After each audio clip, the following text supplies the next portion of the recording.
Welcome friend, आप सभी लोगों का स्वागत है। आज 2 अप्रैल है तो दैनिक जागरण के राष्ट्रीय संस्करण न्यूज़पेपर में पीटी, मेंस और इंटरव्यू और इन कौन-कौन से न्यूज़ को कवर किया गया जो यूपीएससी और स्टेट पीसीएस एस्पिरेंट के लिए महत्वपूर्ण है। साथ ही साथ जितने भी गवर्नमेंट कॉम्पिटिटिव एग्जाम आप लोग फिल करते हैं उसमें पीटी फैक्ट क्या है उस पर भी हम लोग नज़र डालेंगे। आगे बढ़ने से पहले आप लोग यूट्यूब चैनल को जरूर सब्सक्राइब कीजिए, शेयर कीजिए और कमेंट सेक्शन में सपोर्टेड मैसेज और जो भी पीटी फैक्ट प्रश्न पूछे जाते हैं वो भी प्रश्न आपका उत्तर देने का प्रयास कीजिएगा ताकि आपका इंटरनल डेवलपमेंट हो सके। और लगातार प्रयास कीजिए, ऐसा नहीं कि एक दिन आप उत्तर देते हैं तो 4 दिन गायब रहिए। आपको एग्ज़ाम देना है, आपको क्लियर करना है, तो इंटरनल डेवलपमेंट जब तक आपका नहीं होगा तो सिलेक्शन कर जो होने का उम्मीद है ना वो न के बराबर हो जाता है। तो लगातार प्रयास कीजिए और सफलता के करीब पहुंचिए। चलिए, आज हम लोग बात करने वाले हैं। देखिए, बहुत ही महत्वपूर्ण निर्णय है। मैंने जब इस न्यूज़ को पहली बार एनालिसिस किया था उस दिन भी बताया था कि भारत का जो रुपया है ना उसका अंतर्राष्ट्रीयकरण जितना बेहतर और जितने जल्दी होगा ना भारतीय नीतियों के लिए भारतीय संदर्भ में उतना ही महत्वपूर्ण होता जाएगा। अब भारत की साख है ना उतनी ही बेहतर होती जाएगी। क्यों होगी? 2 फायदे इसके मैंने आपको उस दिन बताए थे, इससे पहले जब न्यूज़ एनालिसिस किया था। तो उसमें एक तो भारतीय संदर्भ में होगा कि भारतीय जो हम लोग बाहर से वस्तु मंगाते हैं किसी देश से, तो भारतीयों को है ना भारतीय पैसे देने में रुपये के रूप में रुपया जो उसको हम पेमेंट करेंगे, इससे हमारा रुपये का साख इस आधार पर भी बढ़ेगा। दूसरा, अगर कोई देश हमसे वस्तु लेकर जाता है तो वो भी क्या करेगा, हमसे रुपये का मूल्य अदा करेगा। तो दोनों ही स्थिति में क्या होगा, हम लोग पॉजिटिव साख को डेवलप कर पाएंगे। जैसे कभी मान के चलिए, डॉलर आज सबसे इम्पोर्टेंट मुद्रा माना जाता है, विदेशी विनिमय के लिए माना जाता है। उसके बाद अन्य भी मुद्राएं हैं। तो ध्यान रखिए, कभी तो ये स्थिति होगी जब डॉलर अपने वर्तमान स्थिति जैसे भारत का रुपया है वैसे रहा होगा। आज से मान लीजिए 100 साल हम मान के चलते हैं, 100 साल के आसपास के वर्षों में डॉलर इस स्थिति में रहा जो वर्तमान में भारतीय मुद्रा का बात है ना। तो इसने क्या किया, यही नीतिगत फैसले किए थे जो भारत वर्तमान में किया है। वो अपने दूसरे देशों के साथ एक्सचेंज एग्रीमेंट किया, सुविधा दिया, और आज वर्तमान में ऐसी स्थिति है कि अमेरिका का डॉलर विश्व की सबसे मजबूत विनिमय मुद्रा के रूप में पहचानी जाती है। तो भारत ने पहला कदम उठाया है। अब यह देखना है कि डॉलर जितने सालों में अपनी मजबूती को स्थापित कर पाया है, क्या रुपया कर पाएगा। तो यहाँ पर 2 विकल्प आपको प्राप्त होंगे जो मेरे नज़रिए से नज़र आता है। पहला, ये डॉलर से अधिक जल्दी प्राप्त करेगा। क्यों करेगा?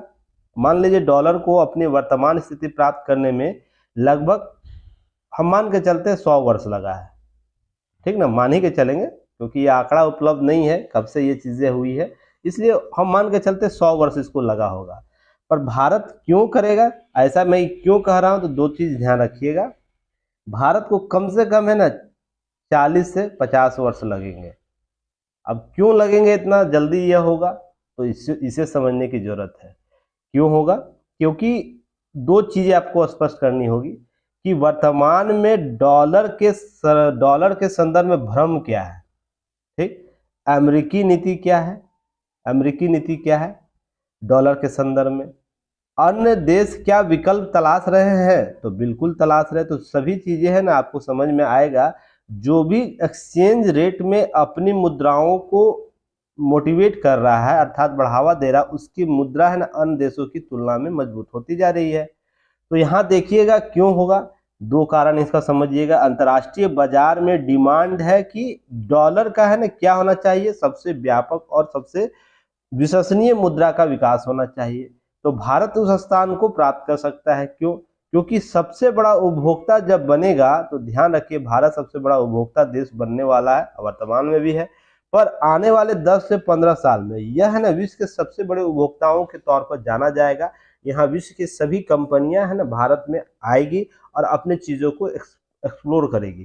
तो ध्यान रखिएगा, जिसके पास इसका पावर होता है ना वही मुद्राओं के संदर्भ में भी डिस्ट्रीब्यूशन कर पाता है। जैसे शुरुआती दौर में अमेरिका था, वर्तमान में चीन आप देख रहे होंगे, चीन की मुद्रा भी सशक्त रूप से बढ़ रही है। तो यहाँ पर अंतर्राष्ट्रीय बाजार कैसे प्रभावित हो रहा है, तो देखिए बार बार अमेरिका क्या करता है, अमेरिका क्या कर रहा है, बार बार पाबंदी लगा देता है, कभी रूस पर लगाएगा, कभी ईरान पर लगाएगा, कभी चीन पर लगाए, बहुत से देश ऐसे हैं। इससे क्या होता है, अंतर्राष्ट्रीय बाजार प्रभावित होता है। अब भारत विश्व का एकमात्र ऐसा देश है कि अमेरिकी प्रतिबंध के बावजूद भी भारतीय व्यापार इन लगभग रूस के साथ या इस प्रकार के देशों के साथ जो जहां पर विवादित रहे हैं क्षेत्र, वहां पर होते रहे। तो ये कुछ अवसर है जहां पर राष्ट्रीय मुद्रा हमारा जो है भारतीय मुद्रा, उसको न फलने फूलने का एक अवसर प्राप्त होगा, जिसकी पहली कील ठोक दी गई है। ध्यान रखिएगा, अभी शुरुआत में लग रहा होगा बहुत से, देखिए मैं हमेशा आपको क्या बोलता हूं, इसके नेगेटिव पक्ष और पॉजिटिव पक्ष आपको देखने हैं तो आप एक यूपीएससी एस्पिरेंट, स्टेट एस्पिरेंट है तो अधिकतर पॉजिटिव पॉइंट पर बल देना है। नेगेटिव तो 50 आप खुद में निकाल लीजिएगा ना, इतनी तो क्षमता डेवलप हो ही गई होगी आप लोगों में कि इसके 2, 4, 5, 10 नेगेटिव पॉइंट निकाल लीजिएगा, पर पॉजिटिव पॉइंट किसी भी पक्ष का निकालना बहुत मुश्किल होता है। अगर आपके इंटरव्यू बोर्ड में अगर आपके बारे में 5 पॉजिटिव पॉइंट और 5 नेगेटिव पॉइंट पूछा जाए तो ज्यादा सहज तरीके से नेगेटिव पॉइंट आप बता सकिएगा, पर पॉजिटिव पॉइंट में आपको ढूंढने का प्रयास करना पड़ जाता है, मेरे अंदर पॉजिटिव क्या है। ऐसे ही सभी व्यवस्थाओं में कायम होते हैं। तो यहाँ तक की थ्योरी समझ गए। अब बात चलेगा अमेरिका, भारत और मलेशिया के संदर्भ को हम देखते हैं। तो यह जो टॉपिक है ना, यूपीएससी के जीएस पेपर 2 और 3 में आएगा। द्विपक्षीय संबंध और आर्थिक कार्य योजना क्या है, भारतीय और विदेशों के संदर्भ में भी देखने को मिलता है इसमें, इस टॉपिक से। तो ध्यान रखिएगा, आपको है ना आरबीआई ने जुलाई 2022 में ही इस पर परमिशन दिया था कि भारतीय मुद्राओं के रूप में अंतर्राष्ट्रीय व्यापार प्रबंध किया जा सके। इसके लिए एक अकाउंट खोलना रहता है जिसे हम ओस्ट्रो बैंक अकाउंट बोलते हैं।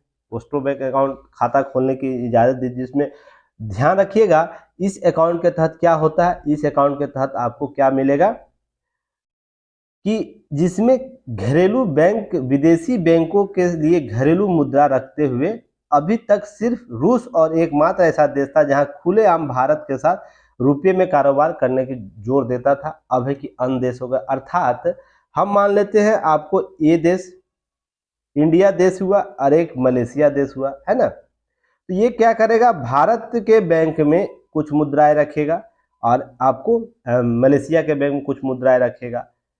दोनों अपने अपने देश में अपनी अपनी मुद्राएं उसके बैंक में रखेंगे। मान लीजिए कोई कारोबारी 1000 रुपया का सामान मलेशियन कारोबारी भारत में खरीदता है, तो इसके बैंक से ना उस मुद्रा में इसको पेमेंट करेगा, तो भारतीय एक्सचेंज रेट आपको मलेशियन जो मुद्रा होगा उसमें एक्सचेंज रेट कर दिया जाएगा यहाँ के अकाउंट से। ठीक है ना, क्लियर ना। अब ऐसे ही भारत का कोई 100 रुपये 1000 रुपया का करेगा आपको व्यापार, तो यही फॉर्मेट आपको इसमें भारत में ही होगा। तो एक्सचेंज रेट है ना, एक्सचेंज रेट डॉलर के जगह आपको रुपये में होगा, तो इसको समझ के रखिएगा। और उधर से मलेशियन रुपये में होगा, तो ध्यान के रखना यहाँ पर चीज़ों को। अब यहाँ पर कुआलालंपुर स्थित India international bank of Malaysia को भारत के सरकारी जो बैंक है यूनियन बैंक ऑफ इंडिया के साथ, जो यूनियन बैंक के साथ है, याद रखिएगा यूनियन बैंक ऑफ इंडिया के साथ वोस्ट्रो खाता खोलने की अनुमति आरबीआई ने दे दी है। तो ध्यान रखिएगा किस बैंक के साथ, यह पीटी फैक्ट पूछ सकता है। नहीं तो आप लोग को एसबीआई ध्यान में आएगा, आईसीआईसीआई बैंक में आएगा, एचडीएफसी बैंक आएगा, क्योंकि ये बृहद बैंक आपको देखने को मिलता है। पर यूनियन बैंक के साथ यह व्यापार करेगा वोस्ट्रो अकाउंट के तौर पर। तो चलिए यहाँ तक क्लियर, कोई दिक्कत तो मुझे बताइएगा। अन्य देश की बात करूं तो मैं 60 बैंकों के 18 देशों में 60 बैंकों के इस प्रकार के निधि अपनाने का व्यवस्था किया गया है, जिसमें वोस्ट्रो बैंक अकाउंट खाता खोलने का प्रयास किया जाए, जिसमें Botswana, Fiji, Guyana, Germany, Israel, Kenya, Oman, Malaysia, Mauritius, Myanmar, New Zealand, Seychelles, Singapore, Sri Lanka, Tanzania, रूस, युगांडा, ब्रिटेन देश शामिल है।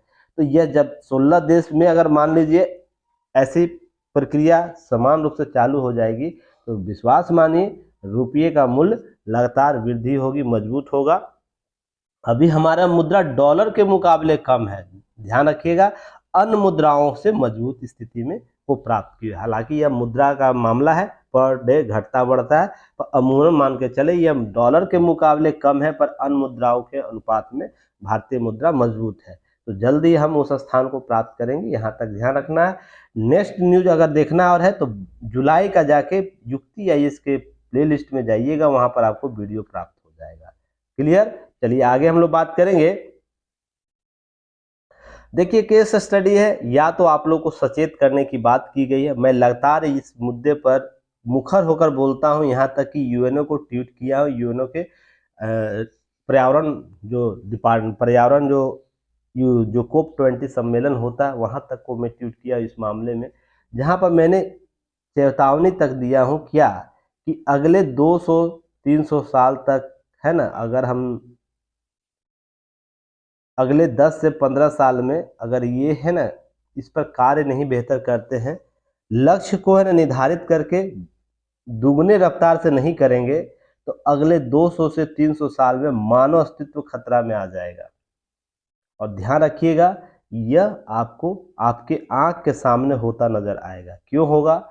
आप देख रहे होंगे मौसम परिवर्तन कैसे कर रहा है, ठंड गर्मी में बरसात हो रही है, पूरी फसल बर्बाद हो रही है। एक तो जलवायु परिवर्तन से केवल जलवायु परिवर्तन, बारिश और ये सब चीजें नहीं होती है, खाद्य संकट उत्पन्न होगा, गरीबी होगी, भूखमरी होगी, लोग पर रोजगार की कमी हो जाएगी, ये सब समस्याएं भी आपको साथ लेकर आता है। तो यहाँ पर क्या होगा, इस प्रकार के माहौल क्रिएट होंगे और 1 डिग्री टेम्परेचर बढ़ने का मतलब है क्या स्थिति होगी, वर्तमान के दुगने रफ्तार से हमको नुकसान होगा।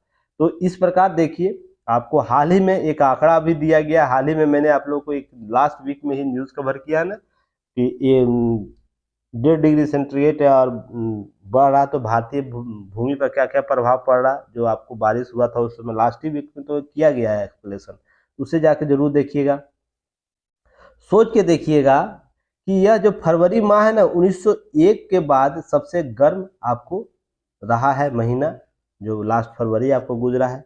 उसके बाद देखिएगा अधिकतम तापमान जो आपको आने वाले समय में मिलेगा 4 डिग्री सेल्सियस अधिक होने पर लू चलती है। ध्यान रखिएगा, इसलिए मैदानी इलाकों में अधिकतम तापमान कम से कम 40 डिग्री सेल्सियस होगा और तटीय क्षेत्रों में 37 डिग्री सेल्सियस और पहाड़ी क्षेत्रों में औसतन 30 डिग्री सेल्सियस पहुंच जाने का आपको संभावना व्यक्त किया गया है भारत के जो मौसम विभाग के महानिदेशक उनके द्वारा।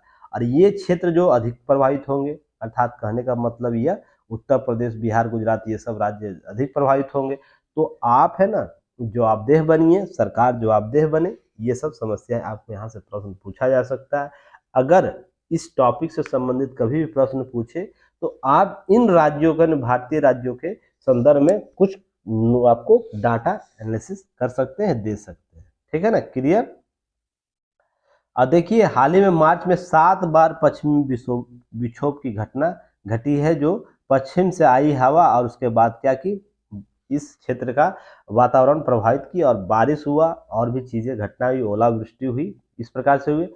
इस कारण देखिए कितना बारिश हुआ है, 37.6 मिलीमीटर वर्षा हुई है इस दौरान। उसके बाद जो समान से जो 29.9 मिलीमीटर से अधिक है, तो ध्यान रखिए समान वर्षा क्या होता है 29.9 मीटर है, मिलीमीटर है, जिससे आपको 37.6 मिलीमीटर अधिक वर्षा है। तो देख सकते हैं 8 लगभग आसपास आपको अधिक मिलीमीटर वर्षा हुई है। और ध्यान रखिएगा, जबकि पिछले वर्ष 2022 में सबसे गर्म मार्च सबसे गर्म था और 121 वर्ष में तीसरा सबसे सूखा मार्च महीना था। तो ये सब आंकड़े हैं जो हमको संकेत दे रहे हैं, अभी नहीं सुधरे ना तो आने वाले 200-300 सालों में क्या होगा, स्थिति बद से बदतर हो जाएगा, मानवीय जीवन पृथ्वी पर रहना मुश्किल होगा।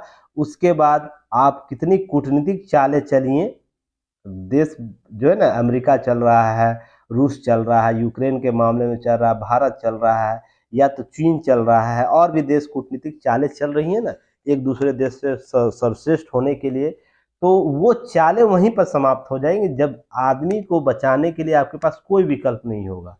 तो आप अपनी आंखों के सामने है ना पृथ्वी को एक ज्वाला बनते हुए देखिएगा और स्वयं को समाप्त होते देखिएगा, क्योंकि चीजें आपको ना जो फैक्ट है उसे दो राह नहीं हो सकते, अलग नहीं हो, जवाब देता जल्द तय होनी चाहिए। इसमें व्यक्ति विशेष क्या करता है, जैसे आप लोग बर्थडे पार्टी या तो कोई भी पार्टी अरेंज पार्टी होती है तो क्या करते हैं, फालतू के है ना पैसे खर्चे करते हैं, कहाँ पर अपने रौब को दिखाने के लिए, झूठी शान को दिखाने के लिए हम इतना रुपया खर्चा हो गया, उतना रुपया खर्चा कर, यह माना जा सकता है आपके लिए जरूरी है, पर यह एकमात्र जरूरी कारक तो नहीं हो सकता है ना। आप सबसे पहले अपने जनरेशन को, अपने बच्चे को, अपने आने वाले जनरेशन को क्या दे के जा रहे हैं, ये सबसे इंपॉर्टेंट फैक्टर है ना। तो प्रयास कीजिए कि कम से कम इन अवसरों पर ही भी, अगर रोजाना तो नहीं हो पाएगा पॉसिबल ना, महीने में भी नहीं पॉसिबल होगा, कम से कम साल में तो कम से कम 10-15 पेड़ लगाने का प्रयास कीजिए एक साथ इन अवसरों पर। तो इससे क्या होगा, आप आने वाले जनरेशन को, मान लीजिए आपको इस प्रयास से 10 लाख लोग प्रभावित हुए, और जैसे कि आपको एटूरिया, आप नाम सुने होंगे, एक पेड़ एटूरिया का नाम चलता है, तो ध्यान रखिए, जहां मैं भी काम करता हूं ध्यान रखिएगा उसने कितने लोगों को प्रभावित किया होगा। और मान लीजिए 10 लाख प्रभावित हुए और 10 लाख ने केवल 2-2 पेड़ ही रोप दिए, तो प्रत्येक वर्ष 20 लाख पेड़ है ना बिना किसी प्रयास के खड़ा हो रहा है, और उसे केवल जिंदा रखना आप लोगों को 5 साल तक। 5 साल के बाद वह स्वयं अपना भरण पोषण करना शुरू कर देगा। उसके बाद आप फलदार पेड़ रोपिएगा तो फल खाइएगा। बहुत से फायदे हैं, ये सब कर सकते हैं। बाकी कहानियां तो हम दिखावटी दुनिया में तो जी ही रहे हैं ना, शहरीकरण के दुनिया में लोग जहाँ पर बूची के कपड़े पहनना पसंद करते हैं, मैराडोना के कपड़े पहनना पसंद करते हैं, बहुत से कंपनी है, अब नाम नहीं लूँगा सभी विशेष का। तो ध्यान रखिएगा, थोड़ा सा जवाबदेह बनने का प्रयास कीजिए, नहीं तो इंसान पैदा होने का कोई हक भी नहीं होता है जब इन सब चीज़ों पर संवेदनशील आप नहीं हो पाते हैं। तो चलिए नेक्स्ट है, 36 साल बाद मलियाना नरसंहार में 39 आरोपियों को साक्ष्य के अभाव पर बरी कर दिया गया। यह हमारे कानून व्यवस्था पर है ना, कानूनी व्यवस्था पर प्लस प्रशासनिक व्यवस्था पर है ना, तमाचा के समान है। अगर मैं सारे खरी शब्दों में ये बात बोलूं, यह केस स्टडी आपको देता है यूपीएससी के जीएस पेपर 2 और 4 में, न्यायिक निर्णय में, उत्तरदायित्व और जवाबदेहिता में। अब क्यों देता है देखिएगा, यह मामला देखिए 39, आपको कितने साल है, 36 साल पुराना है।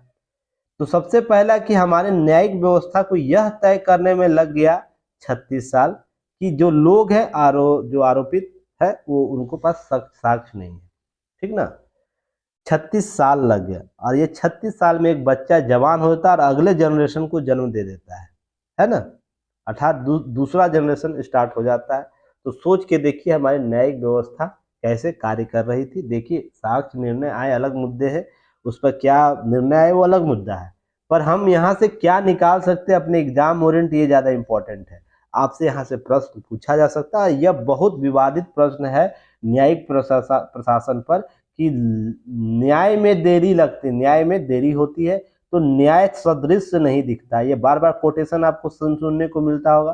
तो अगर इस प्रकार से प्रश्न पूछ दे आपको, या इंटरव्यू में प्रश्न पूछ दे, तो आप इस प्रकार के केस स्टडी को बाय प्रूफ समझा सकते हैं। यहाँ तक कि मैंने एक मुद्दे पढ़ाया था, आप लोग को मुद्दा पढ़ाया था, याद होगा मेरे स्टूडेंट को, 108 वर्षों में बिहार के किसी व्यक्ति को न्याय प्राप्त हुआ था।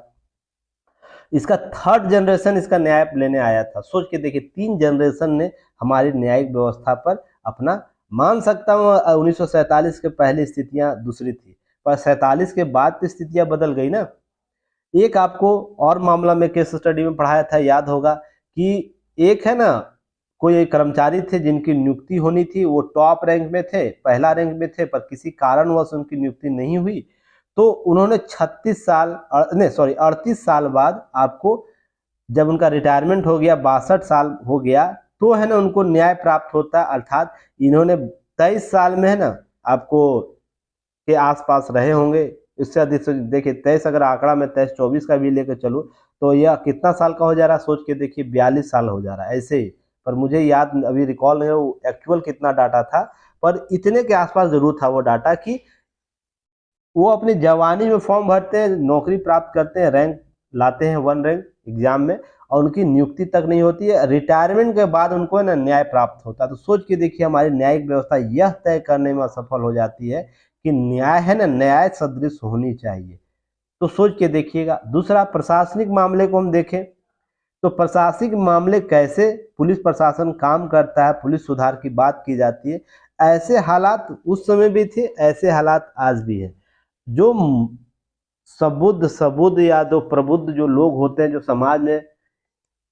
समाज में अपना प्रभाव रखते हैं धन बल के आधार पर, तो उनको कैसे निकाला जाए किसी मुद्दे से, उसका जीता जाता प्रमाण आपको यहाँ से दिखाई देता है कि कांड कौन किया है, नरसंहार कौन किया है और किसे फंसाया जा रहा है। अब वोटर लिस्ट ला के अभियुक्त बनाया गया था, सोच के देख सकते हैं 36 साल पहले की स्थिति। ऐसा नहीं कि वर्तमान में स्थितियां कम हो गई, अभी भी बहुत जगह ऐसे देखने को मिल जाएंगे जहां पर गलत आरोपित बना दिया जाता है और पुलिस प्रशासन उसकी दम भरती है। हाल ही में आपको देखने को मिला होगा बहुत से मामले, मनीष कश्यप का मामला आप सुने होंगे ना, मनीष कश्यप का मामला सुने होंगे। इनको इसलिए प्रताड़ित किया गया कि इन्होंने वर्तमान सत्ता को है ना चैलेंज कर दी है कि जो वर्तमान मुखिया है, देश सीएम है, उनके घर में जन्म लिया हुआ बच्चा हमेशा मुख्यमंत्री के दावेदार के रूप में पैदा होगा और हम लोग जात पात और चीज़ों को लेकर लड़ाई झगड़ा करते हैं। तो इन सभी बातों को लेकर उनको खटक गया। ये कोई भ्रामक वाला मुद्दा नहीं है, समझिएगा। अगर इस मुद्दे को लेकर अगर देश में केस होने लगे तो देश का प्रत्येक नेता है ना जेल में होना चाहिए, प्रत्येक प्रशासक जेल में होना चाहिए, साथ में प्रत्येक जनता जेल में होनी चाहिए, क्योंकि हमारे यहाँ सूचनाओं का जो आदान प्रदान के संदर्भ में कोई ठोस है ना कदम है ही नहीं। अभी मान लीजिए सीएम केजरीवाल है, उनके द्वारा साक्ष्य पूछा गया, वो भ्रामक स्थिति पैदा कर रहे हैं क्या नहीं कर रहे हैं। जब यूनिवर्सिटी में गुजरात यूनिवर्सिटी के डोमेन पर साक्ष्य उपलब्ध है और फिर आपको जो इलेक्शन कमीशन है जहां पर एफिडेविट दिया गया होगा प्रधानमंत्री के द्वारा अपने एजुकेशन के बारे में, अपने संपत्ति के बारे में, तो क्या इलेक्शन कमीशन के उस नोट को प्राप्त नहीं कर सकते थे सीएम?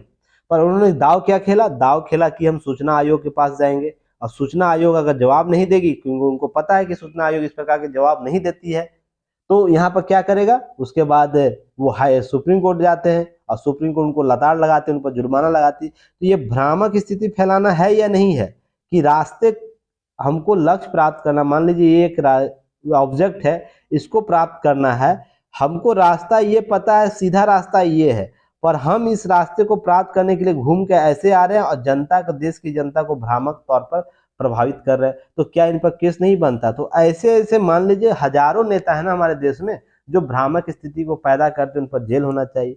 तो इस प्रकार की न्यायिक व्यवस्था है ना, न्यायिक व्यवस्था, प्रशासनिक व्यवस्था हमारे न्याय सदृश लोकतांत्रिक संदर्भ को ना कहीं प्रश्न चिन्ह लगाता है। इस चीज को समझने की जरूरत है। चलिए नेक्स्ट बात करेंगे। पहले इसका भी आपको पॉजिटिव नेगेटिव पक्ष है, मानता हूं कि मान लीजिए उनके द्वारा भ्रामक स्थिति पैदा करने का ही, पर उनको लक्ष्य किस मामले में बनाया गया है सोच के देखिएगा। चलिए नेक्स्ट है, पैसे से नहीं तोल सकते पत्नी और माँ का योगदान।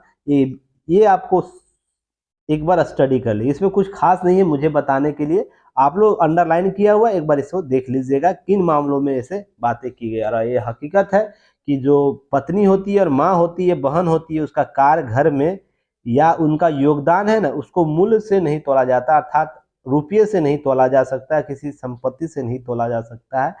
क्यों? क्योंकि वो 24 आवर है ना केवल इस कर्तव्य को निर्वाहित करने में अपना समय बिता देते हैं कि परिवार हमारा है, परिवार के संदर्भ में हमारी अपनी आकांक्षाओं को दांव पर लगा देते हैं। ऐसी लाखों एग्जाम्पल है, ऐसा नहीं कि केवल भारत में ही है, विदेशों में भी ऐसी महिलाएं हैं जो अपने परिवार के लिए अपने सपनों को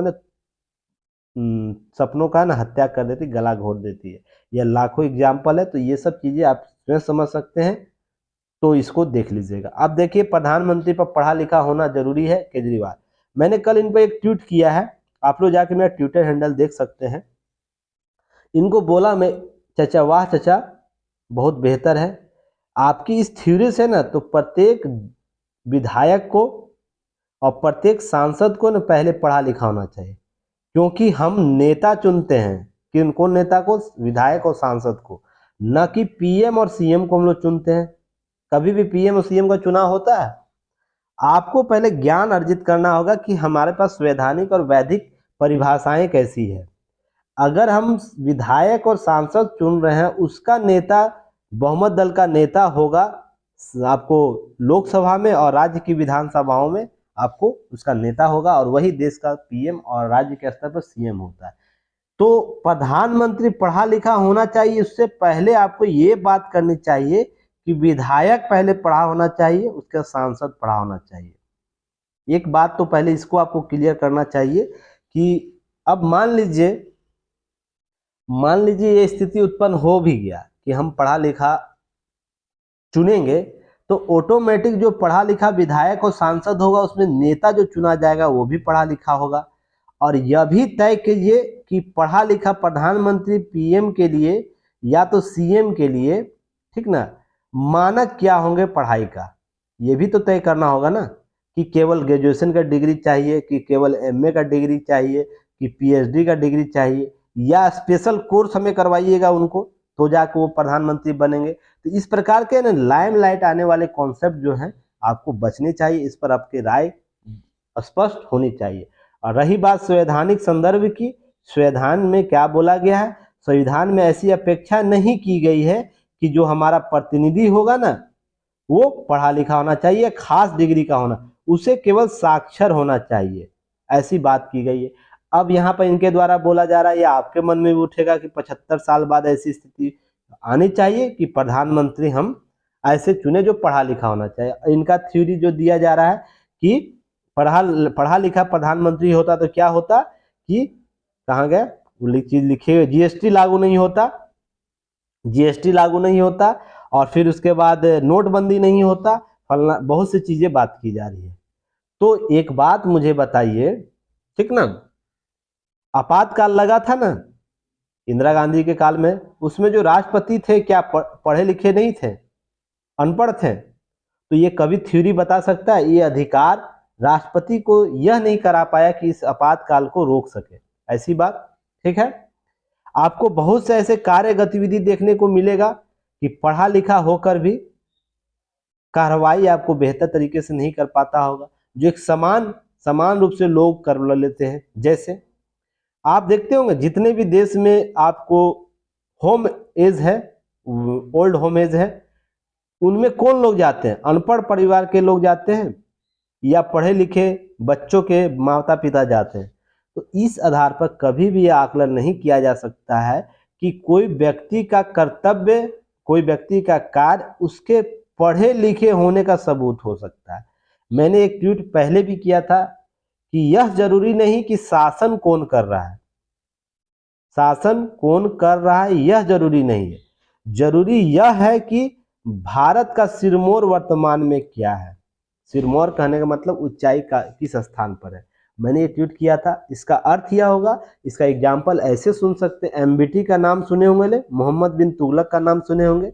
यह मुगल साम्राज्य में सबसे पढ़ा लिखा सुल्तान था। अकबर सुने होंगे नाम, सुल्तानों में सबसे कम पढ़ा लिखा था। पर दोनों की स्थिति आप देख सकते हैं, एक पागलपन के दौर पर काम करता था, दूसरा क्या करता था, आपको सहभागिता की नीति अपनाकर देश को चलाया, तो ये ज्यादा सफल रहा। तो यहाँ पर व्यवस्थापिकाओं को कैसे कार्य करा रहा है ये इंपॉर्टेंट है। अब बात यहाँ पर ली जाए पढ़े लिखे होने की, अब इनको पर आते हैं क्योंकि सभी पर आपको समझने की जरूरत है ना। हालांकि एग्जाम ये सब लिखने की जरूरत नहीं है, ध्यान रखिएगा, आपको केवल अपने एस्पिरेंट के तौर पर चीजों को कैसे डिफाइन कर सकते ये समझने की जरूरत। थ्योरी क्या है, अब देखिए इनके द्वारा इनके बयान को देखिएगा, कभी ये 250 करोड़ बोलते हैं, कभी बोलेंगे 200 करोड़ की बोलेंगे एक ही मुद्दे को। अगर मान ली किसी पुल को, वजीराबाद पुल का नाम लेते हैं, मैं वीडियो आप लोग अगर होगा तो यूट्यूब पर सर्च कीजिएगा, उस पुल को कभी 250 करोड़ बोलेंगे, कभी 200 करोड़ बोलेंगे, कभी 150 करोड़ बोलेंगे। 75,000 बोल रहे हैं बुलेट ट्रेन का यात्रा रहेगा अहमदाबाद से जो पुणे चलेगा, उसका यात्रा भाड़ा। और रेलवे ने क्या बोला बजट यात्रा में, मात्र 35 से 400 बजट आपको उम्मीद हो इस पर आएगा खर्च, वो शुरुआती में खर्च आएगा। इस प्रकार के आंकड़े प्रस्तुत करते पढ़े लिखे नेता के तौर पर। तो यह तय नहीं किया जा सकता है कि क्या है, आपको केवल संविधान ने क्या निर्देश दिया उस पर पालन कीजिए और उस पर कार्य कीजिए। कुछ दिन पहले इनके द्वारा बोला गया था कि भारतीय मुद्राओं पर हिंदू देवी देवताओं के चित्र होने चाहिए। सोच के देखिएगा, तो गांधी के योगदान के संदर्भ में क्या चीजें हैं। हालांकि ये चीज हो तो बेहतर है, नहीं भी हो तो भी बेहतर, पर हम व्यवस्थाओं में क्या अपना के रखे हुए हैं, अपना के रखे हमारा जो सांस्कृतिक विविधता किस प्रकार अलग अलग है, हिंदू देवताओं को ही केवल रख दिया जाए तो क्या अन्य समाज को इसका बुरा प्रभाव नहीं पड़ेगा। तो इसलिए कुछ चीजें है ना समझ के, और कुछ चीजें अपने लाभार्थी के तौर पर नहीं देखना चाहिए। चलिए नेक्स्ट हम लोग बात करेंगे। नेक्स्ट देखिए, कल भारत आएंगे भूटान के राजा वांगचुक। तो यह यूपीएससी के जीएस पेपर 2 द्विपक्षीय संबंध पड़ोस नीति के संदर्भ में आपको कवर करेगा। तो देखिए यहाँ पर न्यूज में बहुत कुछ बातें की गई है। हालिया कुछ दिनों में डोकलाम सीमा विवाद हुआ था, उसमें कुछ वहां के प्रधानमंत्री के द्वारा लोते शेरिंग के द्वारा कुछ बातें विवादित बयान दे दिया गया था, जो समान रूप से भूटान के द्वारा नहीं दिया जाता था, कि डोकलाम सीमा भारत भूटान के साथ साथ चीन का एक अहम साझेदार के रूप में है। तो यह बयान भारत के पारंपरिक नीति से अलग थी। तो इसमें डोकलाम के संदर्भ में कुछ पहला मौका जब भूटान तरफ से ये भारत के लिए अलग जा रहा बयान दिखा, और कुछ स्थितियां है ना पटरी से उतरती दिख रही थी, पर भारत के लगातार कूटनीतिक और पड़ोस नीति नेबरहुड पॉलिसी के तहत जो चीजें की गई, और उसके बाद आपको कोरोना के काल में जो भूटान को मदद किया गया, ये सब जो था, तो स्थितियां सुधरी है। तो बात यहाँ चल रहा है, यहाँ पर कौन कौन दौरा किया, तो ध्यान रखिएगा 2022 में 2018 से 22 तक भारत ने भूटान को लगभग 4500 करोड़ रुपया का मदद किया है। ये सब आंकड़े याद रखिएगा। कब कब भारत के प्रधानमंत्री गए हैं 9 में, विदेश मंत्री गए जयशंकर 2 अप्रैल 2022 में, जनवरी 2023 में हमारे जो आपको विदेश सचिव है विनय क्वात्रा, वो भी दौरे कर चुके हैं। तो दौरे लगातार हुए हैं। तो यहाँ पर चलिए कुछ हम इसके संदर्भ समझ सकेंगे। और देखिएगा इसका की नोट्स आपको युक्ति आईएएस के ऐप पर अवेलेबल है। तो जो लोग डाउनलोड कर सकते हैं युक्ति आईएएस का ऐप को, वो जाके वहाँ देख सकते हैं। तो ये सब चीज़ें आपको वहाँ प्राप्त हो जाएगी। तो चलिए यहाँ पर कुछ चीज़ों को हम लोग मोटा मोटी देखेंगे, उसके बाद वहाँ से आप देख सकते हैं। सबसे पहले तो याद रखना है, आपसी साझा सीमा करता है कौन कौन, असम से, अरुणाचल प्रदेश से, पश्चिम बंगाल और सिक्किम, भारतीय 4 राज्यों से भूटान है ना हमारा भूमि साझा करता है। तो 4 राज्यों को याद रखना। पीटी फैक्ट, यह एक भारत चीन के बीच बफर स्टेट के तौर पर काम करता है। बफर स्टेट कहने का मतलब एक ऐसा स्टेट जो 2 राष्ट्रों के बीच है ना, 2 राष्ट्रों के बीच अपना अस्तित्व बनाए हुए है, अर्थात हम 2 भूमियों को मिलने नहीं देता। तो क्या होता है, इन दोनों के बीच है ना, ए देश के पास बी देश के बीच आपसी संघर्ष डायरेक्ट नहीं होता है, इनडायरेक्ट होता है। तो ये बफर स्टेट के तौर पर गिना जाता है इन राज्यों को। तो ध्यान रखिएगा इसको। भूटान एक बफर स्टेट है, नेपाल एक बफर स्टेट है भारत के संदर्भ में। चलिए ठीक है। तो क्वेश्चन चलिए फटाफट बताइए। तो पहले भी मैंने आप लोग को न्यूज एनालिसिस में कवर किया, एशिया में कितने बफर स्टेट हैं, यूरोप में कितने हैं, अफ्रीका में कितने हैं, अमेरिका में कितने हैं बफर स्टेट, विश्व में कुल बफर स्टेट देश कितने हैं, सभी पर पहले मैंने चर्चा किया हूं। तो उम्मीद करता हूं आप सभी के उत्तर आ जाएंगे और लिखने का प्रयास कीजिएगा। देखिए मैं थोड़ा सा अलग कैटेगरी का टीचर हूं, इसलिए थोड़ा सा आप लोग को लगता होगा। किन्हीं का कल कोई छात्रा थे, उनको द्वारा कमेंट किया गया था क्यों नहीं डेली पेपर डाला जाता है। तो सबसे पहले उनका जवाब है कि कोई व्यक्तिगत कारण भी हो सकता है, ठीक ना। व्यक्तिगत कारण भी, तो जैसे आपके व्यक्तिगत कारण हो सकते हैं ना, मेरे भी कुछ व्यक्तिगत कारण होते, इस प्रकार को थोड़ा सा समझिएगा। दूसरी बात, आप लोग आंसर देने का प्रयास कीजिए। विजडम एजुकेशन के जो भी छात्र हैं, युक्ति आईएएस के छात्र लगातार प्रयास करते रहें। देखिए बूंद बूंद करके घड़ा भरेगा, और जब सफलता प्राप्त होगा ना, तो इसका अलग ही नशा आप लोगों को प्राप्त होगा। यह केवल कहने मात्र से है ना, या किसी के न्यूज एनालिसिस देख लेने मात्र से अगर सिलेक्शन हो जाता है ना, तो देश का सभी जो युवा है ना, आपको आईएएस और आईपीएस बने नजर आते, या अधिकारी देखे बने आते। सिलेक्शन उन्हीं का होगा जो लगातार लिखेंगे, लगातार आंसर राइटिंग कराएंगे। और युक्ति आईएएस आपको यह प्रोवाइड कराती है कि आप है ना दैनिक जागरण न्यूज एनालिसिस के की नोट्स को आप शेयर कीजिए। हमारे ऐप का कम्युनिकेशन ग्रुप बना हुआ है, Dainik Jagran news paper analysis का ग्रुप बना हुआ है, लगातार स्टूडेंट लिखते हैं, आप भी लिखने का प्रयास कीजिए। डेली कोशिश कीजिए 10 पेज लिखने का। जो लगातार 10 पेज लिखता है ना, उसका सिलेक्शन बहुत हद तक होने के चांसेस बढ़ जाते हैं। 99% चांसेस है कि उनका सिलेक्शन अंतिम दौर पर रहेगा। और जो लोग लगातार 10 पेज से कम लिखते हैं, तो उतना ही आंकड़ा आप कम करते जाइए। तो स्वयं आकलन कीजिएगा। और यह मैं नहीं कह रहा, बहुत से यूपीएससी एस्पिरेंट है जो क्रैक कर चुके हैं एग्जाम, उनके द्वारा प्रयास किया गया, उनके द्वारा पहले आजमाया गया, उनके द्वारा बोला गया, वो लगातार करते हैं। तो आपको भी करना चाहिए, केवल हवा में बातें करने से नहीं हो जाता है ना।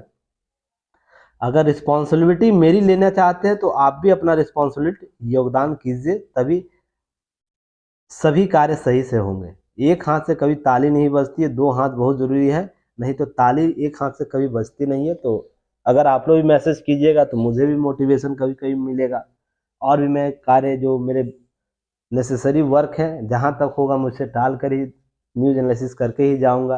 पर जब आपका ना कमेंट आएगा, ना आपका ना कोई मैसेज आएगा, तो फिर कैसे होगा चीज़ें, बता सोच के देखिएगा। ऐसी भी तो नहीं है ना। थोड़ा सा चीज़ों को बेहतर तरीके से समझने का प्रयास कीजिएगा। अब भारत भूटान के बीच सहयोग के क्षेत्र देखिएगा, आपको विकास के है, सामरिक संघर्ष है, BIN है, बांग्लादेश, भूटान, इंडिया, नेपाल परियोजना के तहत है, पर्यटन में है, छात्रवृत्ति में, हाइड्रो पावर प्रोजेक्ट में देखने को मिलता है आपको दोनों के बीच संबंध। उसके बाद आपको क्या मिलेगा, एक सेकंड नीचे चला गया। उसके बाद क्षेत्र स्थिरता, आतंकवाद विरुद्ध कार्रवाई क्षेत्र में देखने को मिला, जलवायु परिवर्तन, ग्लोबल वार्मिंग के मुद्दे पर संबंध देखने को मिला, चीन के संबंध, भौगोलिक स्थितियां, विस्तार नीति के संदर्भ में संबंध देखने को मिलेगा।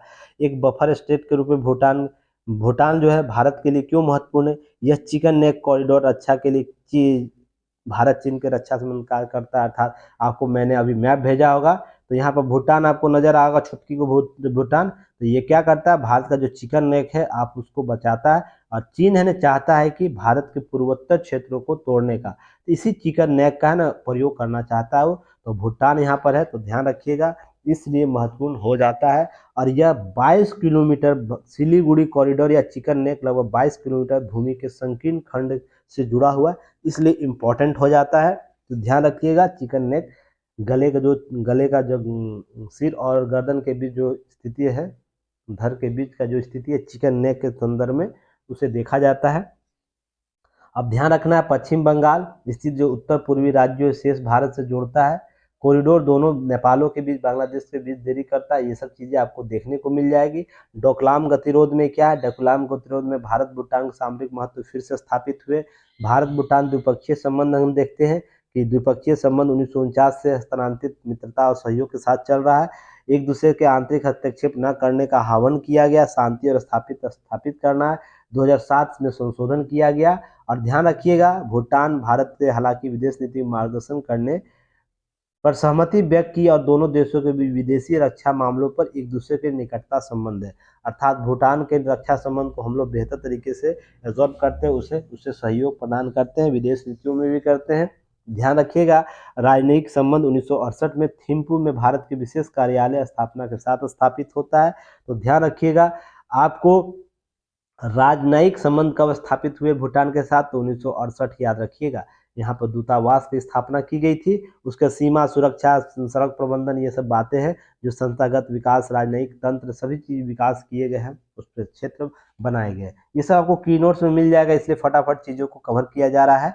जहाँ पर नहीं मिलेगा वहाँ पर मैं एक्सप्लेन कर दूंगा। भारत भूटान वर्तमान स्थिति देख सकते हैं, तो मैत्री पहल शुरू किया गया, वैक्सीन मैत्री आप लोग सुने होंगे, कोविडशील्ड टीके प्राप्त किए, भूटान पहला देश था, आपको दिया गया था। देखिए स्टेम, STEM याद रखिएगा, साइंस, टेक्नोलॉजी, इंजीनियरिंग और मैथमेटिक्स भारत का परियोजना है, जो भारत के IIT में भूटानी युवाओं को नियमित नियोजन के माध्यम से देश STM के घनिष्ठ सहयोग के रूप में देता है। अर्थात भारत के जितने भी IIT वहाँ पर इनको पढ़ने का अवसर दिया जाता है, ध्यान रखिएगा। फिर उसके छात्रवृत्ति दी जाती है, भूटानी छात्रों को छात्रवृत्ति दी जाती है। वित्तीय संपर्क, रुपये और भीम का ऐप जो है, रुपये कार्ड और भीम ऐप लॉन्च करने के बाद वित्तीय संपर्क स्थापित किया गया था। तो ये सब चीज़ें की जा चुकी है।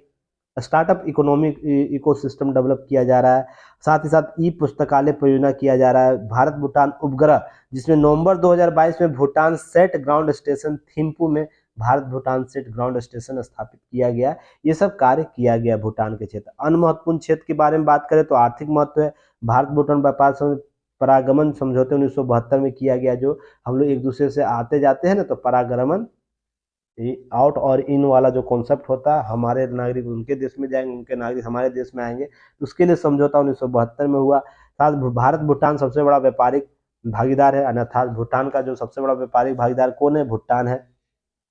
उत्तर पूर्वी राज्यों का लाभ भारत भूटान के साथ व्यापार और वाणिज्यिक संबंध बढ़ा। अरुणाचल प्रदेश असम के लिए अत्यधिक लाभकारी होगा, क्योंकि साझी संस्कृति के तौर पर देखा जाता है। जल विद्युत परियोजना, भारत के 3 जल विद्युत परियोजना है ना, निर्माण कार्य किया जा रहा है। 2 पर अभी चर्चा की जा चुकी। चूखा कुरुछू जो हाइड्रो प्रोजेक्ट है, उसे देखिएगा, ध्यान रखिएगा। ओह सेट।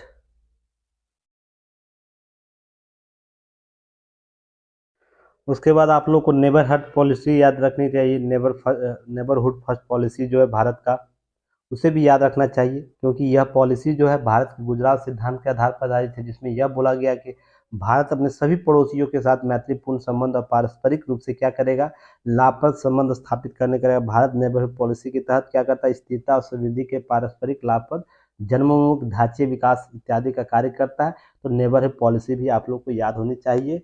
और देखिए अब नेक्स्ट जो एनालिसिस होगा, ध्यान रखिएगा, आपको ये चीज़ें कवर कराई गई। भारत में बाघों के बढ़ने रफ्तार यूं ही 10 वर्षों में भर जाएंगे रिजर्व। तो यहाँ बात ये देखिए, चिंता का विषय भी और एक बेहतर प्रयास किया गया है भारत सरकार के द्वारा, जो आपको है ना केस स्टडी के तौर पर जानना चाहिए। और यूपीएससी के जीएस पेपर 3 वन जीव संरक्षण के संदर्भ में ये टॉपिक कवर होता है। ध्यान रखिएगा, जो प्रोजेक्ट टाइगर प्रोजेक्ट चलाया गया था, उसका 50 वर्ष पूरा हुआ है। और ध्यान रखिएगा 1 अप्रैल 1973 में आपको प्रोजेक्ट चलाया गया था। उस समय से लेकर जितने भी सरकारें थी इस दिशा में बेहतर कार्य करी, तो ये लक्ष्य हम लोग प्राप्त कर चुके हैं। साझा लक्ष्य ही है। तो ध्यान रखिएगा 18,000 किलोमीटर था जब शुरुआत किया गया था। वर्तमान समय में सोच के देखिएगा, संरक्षित जो है आपको 9 संरक्षित वन क्षेत्र से यह शुरू किया गया। 18,000 जिसका किलोमीटर वर्ग क्षेत्र था, वर्तमान में 53 पहुंच गया है। और 75,000 वर्ग किलोमीटर यह एरिया कवर करता है, जिसमें 41,000 वर्ग किलोमीटर क्या है, कोर एरिया है। कोर एरिया कहने का मतलब आपको अंदर का क्षेत्र है, जहाँ पर किसी प्रकार का आवागमन प्रतिबंधित होता है।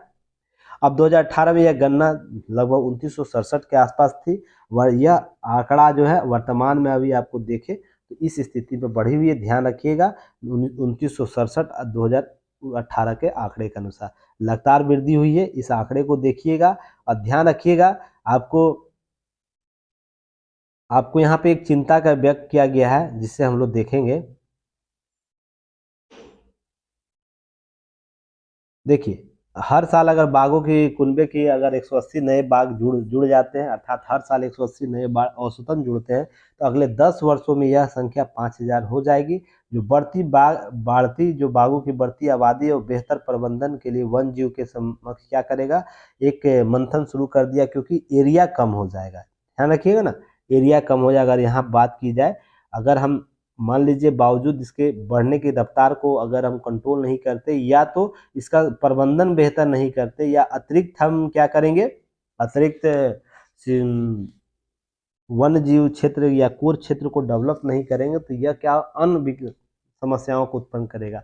इसलिए आप सुनते होंगे भी हाल ही में बाघ, जैसे हम लोग चीता दूसरे देश से लाए ना, तो हमारे देश के बाघ को भी है ना, उसके नस्ल को अन्य क्षेत्रों में भेजा जाएगा। जैसे अन्य जो देश है जहाँ पर आपको इसके प्रजाति पाई जाती है। 8 प्रजातियां विश्व में पाई जाती, 3 में विलुप्त हो चुका है। तो ये आपको ध्यान रखिएगा, भारतीय उपमहाद्वीप के क्षेत्रों में भेजा जाएगा।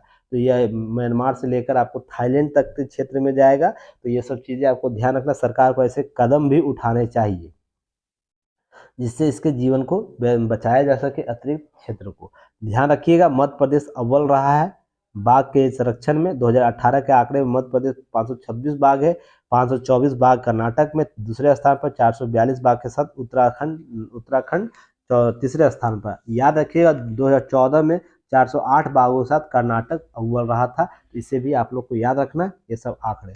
अब यहाँ पर हम बात करेंगे बाघ के संदर्भ में, और विश्व के लगभग जितने भी बाघ पाए जाते हैं उसका 75% जो है बाघ है ना, आपको भारत में पाया जाता है। इसे वन जीव संरक्षण अधिनियम 1975 की सूची 1 में शामिल किया गया।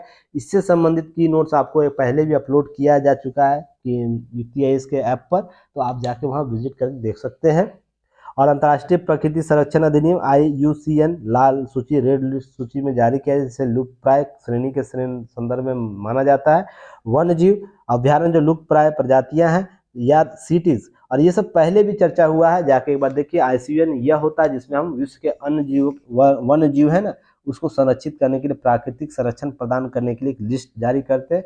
और सिटीज है जिसे हम अंतर्राष्ट्रीय तौर पर व्यापार और लुप्त प्रजातियों को संरक्षण देने का प्रयास करते हैं। उसकी परिशिष्ट सूची 1 है, उसमें लाल आपको बाघ को शामिल किया गया है, भारतीय बाघ को। याद रखिएगा भारत में टाइगर रिजर्व वर्तमान में 53 है, जिसमें सबसे बड़ा नागार्जुन श्री सेलम टाइगर रिजर्व आंध्र प्रदेश का, सबसे छोटा महाराष्ट्र का बोर टाइगर रिजर्व है। तो याद रखिएगा 53वां कौन सा, मैंने पहले भी न्यूज एनालिसिस किया, कमेंट सेक्शन में उसको उत्तर देने का प्रयास कीजिएगा। नेक्स्ट आपको ध्यान यह रखना है कि इससे केस स्टडी आपको यह समझ आएगा कि किसी भी कार्य के लिए हम बेहतर प्रबंधन और बेहतर कार्य योजना कराते हैं ना तो सफलता ऐसे ही प्राप्त किया जा सकता है। तो आपको ना प्रशासनिक तौर पर आपसे भी प्रश्न पूछा जा सकता है कि आप बेहतर प्रबंधन कैसे स्थापित करेंगे, कैसे चीज़ों को जनताओं तक लाने का प्रयास करेंगे, तो आपके पास क्या रणनीति हो सकती है। तो कुछ केस स्टडी है, तो इसका एग्जाम्पल देके भी आप प्रूव कर सकते हैं सामने वाले को कि अगर इस प्रकार सरकार, भारत सरकार कार्य करती किसी लक्षित कार्य को करने का और उसमें सभी का सहयोग रहता है तो कार्य है ना सफलता प्राप्त करती। तो ऐसे कार्य हमारे द्वारा भी किए जा सकते हैं। इस प्रकार केस स्टडी के तौर पर इसे यूज कर सकते हैं, तो प्रयास कीजिएगा आप लोग। नेक्स्ट है, देखिए अंगदान के बारे में बातें की जा रही है, फिर बात की जा रही है, तो आप लोग भी अंगदान देने का प्रयास कीजिएगा। जैसे कि मैंने दिया है अंगदान, अपना सभी अंग दान कर चुका हूँ, वैसे भी प्रयास कीजिएगा, आप भी अपने कुछ अंगों को दान कीजिएगा। आप सीख सकते हैं छोटी बच्ची से 4 वर्षीय बेटी जिनके गार्जियन के द्वारा अंगदान किया गया, अब इसके बाद प्रकाश के द्वारा भी आपको अंगदान किया गया। तो ये सब आंकड़े देखिएगा, आपको मानव बनाएगा ना, मानव बनाएगा। अगर मानव कुल में जन्म लेने से कोई थोड़ी मानव हो जाता है ना, मानव बनने के लिए मानव के है ना आपको साक्ष्य देने होते हैं। आप इन्हीं साक्ष्यों के आधार पर ना मानव की श्रेणी में आ सकते हैं, नहीं तो बहुत सी चीजें हैं, ध्यान रखिएगा। लोग तो असहाय रूप से आते हैं और असहाय रूप से चले जाते हैं, तो इन सब चीजों को ध्यान रखिएगा। अब नाकामी की कहानी कहते नगर निगम, तो याद होगा मैंने लास्ट वीक में ही नगर निगम से संबंधित और 15वें वित्त आयोग से संबंधित जो डाटा था उसको आपको एनालिसिस किया था। उसके न्यूज को जाकर देख लेना, आज के 7 आर्टिकल को। कुछ नहीं, वही बातें की गई है यहाँ भी, बस है ना कुछ चीजों को, शाब्दिक शब्दों को अर्थ में पिरोने का प्रयास किया गया। इनके द्वारा बस इतना कहा गया है कि सरकार को है ना, सरकार जानती है क्या कि शहरीकरण हो रहा है, तो शहरीकरण लगातार बढ़ रहा है। अगले 2050 तक शहरीकरण 50 के आसपास हो जाएगा। तो ध्यान रखिएगा, शहरीकरण का प्रबंधन हम बेहतर करने के लिए जवाबदेह कैसे बने, इसके लिए केंद्र की सरकार और राज्यों की सरकार को भी समान रूप से आना होगा।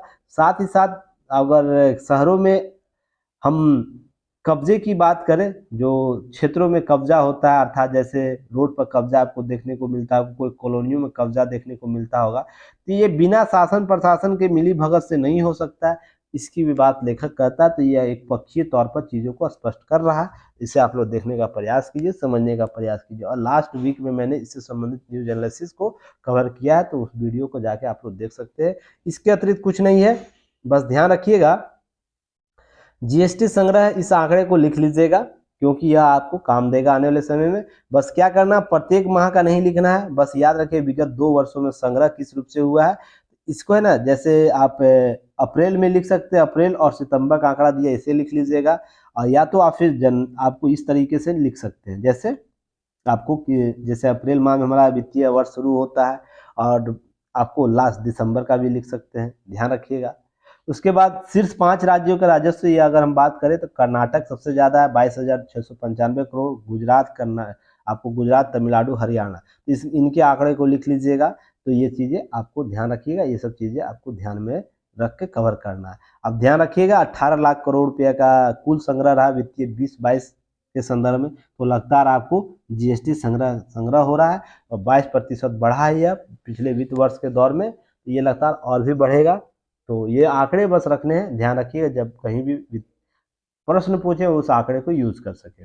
नेक्स्ट है, झारखंड में साइबर ठगी के 2 आरोपियों को उम्र कैद की सजा दी गई और जुर्माना दिए। ये पहली बार हो रहा है जो किसी व्यक्ति को आपको साइबर अपराध में आपको क्या दिया गया, आजीवन कारावास दिया गया। ये झारखंड के देवघर जिला में, और ये जमताड़ा आप लोग नाम सुनेंगे, उस पर वेब सीरीज भी आई है। तो ये जमताड़ा बहुत देश का है ना अलग ही क्षेत्र है, जहाँ पर जितने लोगों की प्रशंसा की जाए उतनी ही कम है। यहाँ तक कि देश के मंत्री तक के अकाउंट को ये लोग छोड़े नहीं है। सोच के देखिए, तो हम आप किस क्षेत्र के हैं, सोच सकते हैं कि ये लोग कैसे कार्य करते होंगे। तो इस मामले में क्या दिया गया, तो आपको आजीवन कारावास दिया गया। तो इसे ध्यान रखिएगा, आप लोग इसे देख लीजिएगा। चलिए यहाँ से कुछ क्वेश्चन कुछ बताना है आप लोग। साइबर अटैक के बारे में पहले भी चर्चा की जा चुकी है, तो साइबर अटैक के बारे में आप लोग क्या बताना, साइबर अपराध क्या होता है, साइबर अपराध क्या होता है, इस आईटी एक्ट के किस आईटी एक्ट के तहत ये अपराध माना जाता है, इसमें अधिकतम सजा क्या होती है, न्यूनतम सजा क्या होती है, और यह किस एक्ट के तहत यह रेगुलेशन होता है। इसमें साइबर अपराध के मामले में कौन सा मौलिक अधिकार एक दूसरे के साथ इंटरेक्ट करती है, तो इसके संदर्भ में प्रश्न का उत्तर देना है। और सारे प्रश्न का उत्तर आप कहाँ दे सकते हैं, ध्यान रखिएगा, युक्ति आईएएस के ऐप पर जाइएगा, वहाँ पर कम्युनिकेशन ग्रुप बना हुआ होगा, पेड ग्रुप बना हुआ है, दैनिक जागरण न्यूज़पेपर एनालिसिस का, दोनों जगह आप शेयर कर सकते हैं। जो पैकेज परचेज किए होंगे वो दैनिक जागरण न्यूज़पेपर एनालिसिस वाले ग्रुप में भेजेंगे, जो फ्री वाले हैं वो कम्युनिकेशन ग्रुप में शेयर करेंगे। ठीक है, वहाँ पर भेजिए, प्रयास कीजिए, आपका सफलता होगा। अब जॉर्जिया ने असेंबली ने हिंदू फोबिया के खिलाफ प्रस्ताव पारित किया है। यह ऐसा कदम उठाने पहला अमेरिकी राज्य बना है जॉर्जिया, इसे भी पीटी फैक्ट के तौर पर याद रखिएगा। साथ ही साथ आपको हिंदू के संदर्भ में, हिंदू सनातन के संदर्भ में इनको द्वारा क्या बात की गई है, इसको ध्यान रखना है। हिंदू धर्म विश्व का सबसे बड़े और पुराने धर्मों में से एक है। पूरी दुनिया लगभग 100 देशों के लगभग 1.2 अरब अनुयायी इसके हैं। इसमें स्वीकृति आपसी सम्मान और शांति मूल्य के साथ विविध परंपराओं के विश्वास करता है, अर्थात वसुधैव कुटुंबकम की बात करता है। साथ ही साथ भारतीय समुदाय देश के कई क्षेत्रों में महत्वपूर्ण योगदान अदा कर रहे हैं अमेरिका में, तो इसकी नकारा नहीं जा सकता, जिसमें स्वास्थ्य, विज्ञान, आपको अंतरिक्ष, ये सब क्षेत्र है। तो हिंदू समुदाय क्या करता है, योग देता है, आयुर्वेद देता है, ध्यान, भगत भोजन देता है, संगीत, कला, सांस्कृतिक ताने बाने समृद्ध करता है।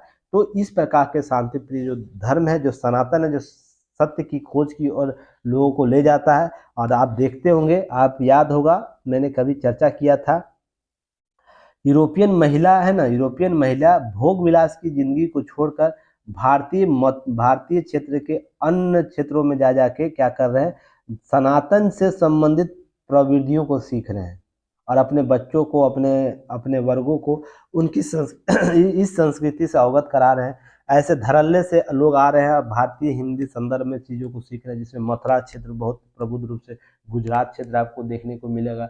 ऐसा नहीं कि केवल हिंदू धर्म, बौद्ध धर्म, बौद्ध और जैनों को भी अपना रहे हैं विचारधाराओं को। तो ध्यान रखिएगा, बहुत सी चीज़ों को आपको सीखने समझने की जरूरत है, कैसे इसका यूटिलाइजेशन किया जा रहा है। इटली ने artificial intelligence software chat PTG को रोक लगाई है। चैट पीटीजी पर पहले भी न्यूज एनालिसिस किया जा चुका है, ध्यान रखिएगा। यह व्यक्तिगत सुरक्षा को संदर्भ लेकर ध्यान में रखते हुए यूरोप का पहला देश बना कौन, आपको इटली, जिसने क्या किया, अत्याधुनिक सॉफ्टवेयर जो पर रोक लगा दी है। यह याद रखिएगा, नवंबर 2022 में चैट जीपीटी के अस्तित्व के आने के बाद इस पर चीन, रूस, ईरान, उत्तर कोरिया समेत प्रतिबंध लगाए। कारण क्या था, इसका बेसिक कॉन्सेप्ट बस इतना समझिए आप लोग। अभी आप लोग गूगल में कोई सर्च करते हैं कोई भी चीज़ ना, तो मान लीजिए युक्ति आईएएस सर्च कर रहे हैं या विजडम एजुकेशन सर्च कर रहे हैं, तो ये क्या करेगा, जो भी डाटा गूगल पर है ना, वहाँ से वो सर्च करके चीज़ों को देगा। ठीक है, पर चैट जीपीटी क्या है, जो भी सूचना आप इसके अंदर रखे हुए हैं उसमें से सब ढूंढ के उसके बाद एक विकल्प आपको देता है कि आपको यह करना है। ठीक ना, आपको एक नया विकल्प यह देगा। इसका मतलब आपके आइडियोलॉजिकल यह क्या करता है, डाइवर्सन लेकर आता है, इसलिए विवाद उत्पन्न कर रहा है कि आने वाले समय में अगर इस पर किसी प्रकार का अटैक होता है तो यह है ना, सूचनाओं को है ना क्या कर देगा, मॉडिफाई कर देगा। पर गूगल क्या करता है कि मान लीजिए 10 सूचना है युक्ति आईएएस के बारे में, 10 सूचना है विजडम एजुकेशन के बारे में, या आपका व्यक्तिगत कोई सूचना है जो वहाँ पर आप डाले हुए, कोई आप बड़े प्रबुद्ध व्यक्ति हैं वहाँ डाले हुए, तो उससे सर्च करके आपका जो डिमांड उसको पूरा करता है, ना कि वो अपना कुछ अलग से राय देता है। पर यह चैट जीपीटी आपको अलग से राय देता था, जो सबसे बड़ा सवाल खड़ा करता है कि आने वाले समय में व्यक्ति विशेष का जो राय होगा वो कितना इंपॉर्टेंट होगा। मैं मांग रहा हूँ कुछ और, आप सप्लाई इसी उसी संदर्भ में उन्नत चीज करना चाह रहे हैं। इसका मतलब मानवीय प्रवृत्ति से आप उन्नत बनने का प्रयास कर रहे हैं, जो आने वाले समय में साइबर अटैक के संदर्भ में यह नेगेटिव सेंस जाता और यह है ना जो भी इंफॉर्मेशन है उस पर कंट्रोल करने जैसी स्थिति को लेकर आएगा। इसलिए विरोध प्रदर्शन लगातार जारी किए हुए, तो ध्यान रखिएगा। इसके अतिरिक्त पाकिस्तान में मुद्रास्फीति 35.4% तक पहुंच गई है, तो ये आंकड़े याद रखिएगा। अब पाकिस्तान का क्या हाल होगा, पाकिस्तान के शासक प्रशासक ही जाने। हालांकि मैं शुरू से ही मैं बोलता हूँ कि मानवीय तौर पर पाकिस्तान को है ना हमारा पड़ोसी देश है, ध्यान रखिएगा। डायरेक्टली इनडायरेक्टली हम पर भी प्रभाव आएगा, तो उसको क्या करना है, उसके थोड़ा सा क्या करना, मदद करना, क्योंकि जिसका बड़ा दिल होता है ना सब छोटी छोटी चीज़ें नहीं देता। सीमा विवाद के लिए हम लोग और भी चीज़ों के साथ उसके साथ हम लोग सुलझा सकते हैं। पर ध्यान रखिएगा, अगर पाकिस्तान के लोग प्रभावित होते तो हमारे लोग भी प्रभावित होंगे, क्योंकि जब अशांत पड़ोसी होता है ना तो घर में, आपके घर में भी उसकी आवाज़ आती है। आप देखते होंगे ना, आपका घर अगर यहाँ है, उसका पड़ोसी आपका अशांत है, किसी प्रकार के झगड़े या किसी प्रकार के किसी रूप से प्रभावित, तो उसका असर है ना आपके घर पर भी देखने को मिलेगा। सेम प्रोजेक्ट आपको यहाँ भी देखने को मिल जाएगा। इसलिए क्या करना है, थोड़ा सा हमें अपने मानवीय स्वरूप वसुधैव कुटुंबकम को और विस्तार करने की जरूरत, और बड़ा दिल दिखाने की जरूरत है। इसे डायरेक्ट या इनडायरेक्ट तौर पर वैश्विक मदद देने में प्रयास करना चाहिए, ये मेरा भी मानना है। उसका युद्ध तो हम लोग बाद में करते रहेंगे, अगर बदमाशी करेगा, अगर आतंकवादी भेजेगा, तो एक सर के बदले हम लोग 10 सर उसको भेजेंगे, ये भी तय रखिए।